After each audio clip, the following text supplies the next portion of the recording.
So we're back with Cowabunga Ranger Talk. Today, looking at Ultimate Super 7 Rat King, the figure himself. So let's see what it is. Also, today we're going to be looking at the Street Ninja Turtles from Loyal Subjects. So let's get to it. This is the packaging for it. There you can see the ball peg for the neck. It's a big peg there. These are some of the weapons for the Leo, the Street Leo for Royal Subjects. That's a kick out of the Rat King.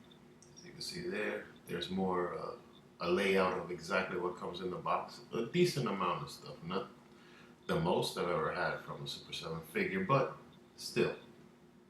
There he is, standing with his flute and the alternate head, if you will.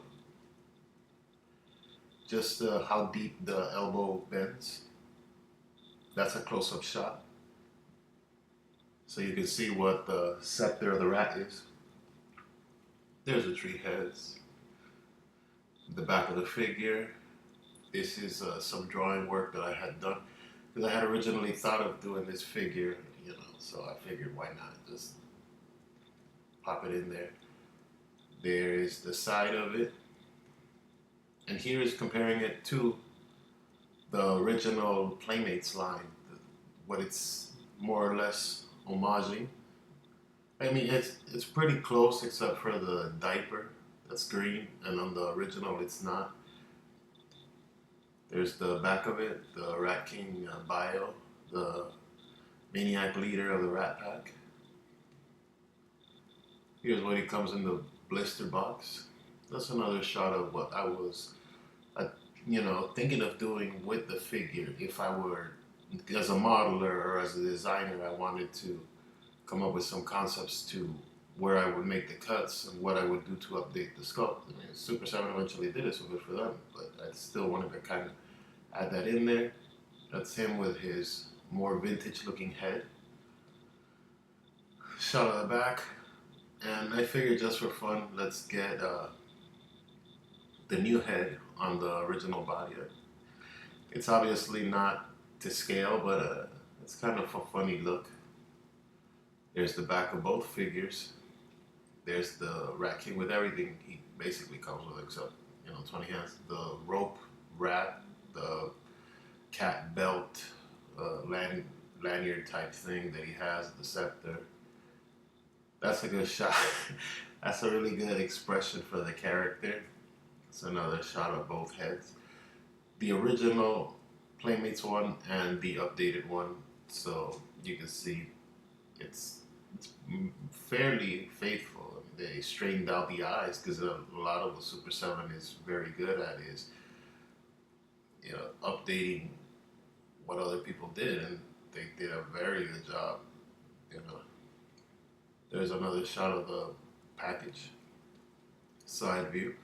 This is a layout of what I thought would be kind of cool to put with the character. Since I did it as a drawing, I did it in pieces. So I put in one piece, I drew the legs and the chest, and then the other one I came up with some weapon ideas that I thought would be kind of cool. There you can see, like, I wanted to put like a rat mask on him. This is a Rat King, why not have a rat mask? Also updated his vintage bow and hook, because the vintage toy has a sort of a rat hook thing. Also, I figured since he's Rat King, he should have a piece of cheese. He should have a big piece of cheese. And for fun, hypothetically speaking, if I were to have modeled this, I wanted to add in rat poison. He's the Rat King. Why wouldn't he have some rat poison? Some reverse rat poison, if you will, so it affects other people and not rats. That's a side shot of the heads. That's a close-up of what I wanted to do as sort of a rat mask. Another close-up there. More other pieces, but with the lanyard, the sash thing. That's a full shot of the character. Wanted to show just another shot of this. There he is holding his pipe. It comes with a lot of like grippy hands, and I ended up using one of these sets when I made my Motu style, Turtles of Gray Skull figure. I used 'Cause, I mean, sometimes you get, like 40 hands, and you're not going to use them all on one figure. Your figure usually has two hands, and whatever two hands you rock with, those are pretty much it. Because there's only two slots. So. Now we move on to my boy here, Loyal Subjects Street Donnie. Now these figures are nice enough when you look at them. They're not great when they come to posing, but if you've ever had any Loyal Subjects, you already know that. I'm not telling you nothing new. One thing I would say is, as far as the glasses, you gotta super glue or crazy glue or weld, or you gotta put those glasses on and keep them on, because those little things are gonna snap and break, and they're very delicate. They do not want to stay on. There's a shot of the packaging. I will say that they did a good job mimicking the style in the artwork too. Not so much in the figure, but I mean, I didn't hate the figures, but like, all you did was use the body you've been using 100 times, and you gave it, arm jackets. But art-wise, I think they did a good job there. There's all of the variants of the figures you could get. That's what Donnie comes with. He comes with a mask and, his little bow with the blade at the end of it. And that's what the four turtles look like. This is the normal versions. These are that are homaging the TV show. And I like them all in this color too. So this is a nice color for all the turtles. I said it in other videos for other reviews of turtles. This is what the color they should have gone with. That's what he looks like with his Donnie with his bow. And here's some comparisons to some of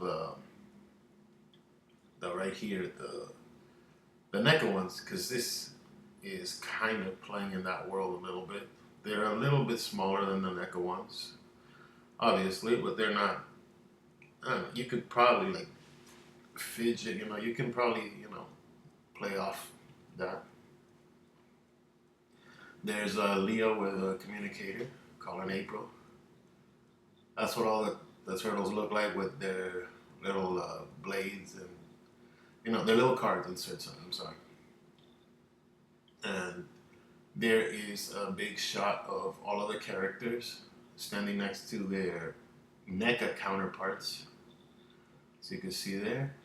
And I think that's going to wrap it up for today's episode of Cowabunga Ranger Talk. Thanks for watching. And we'll be back with more stuff soon enough. And, like it. Stay tuned for more. Bye.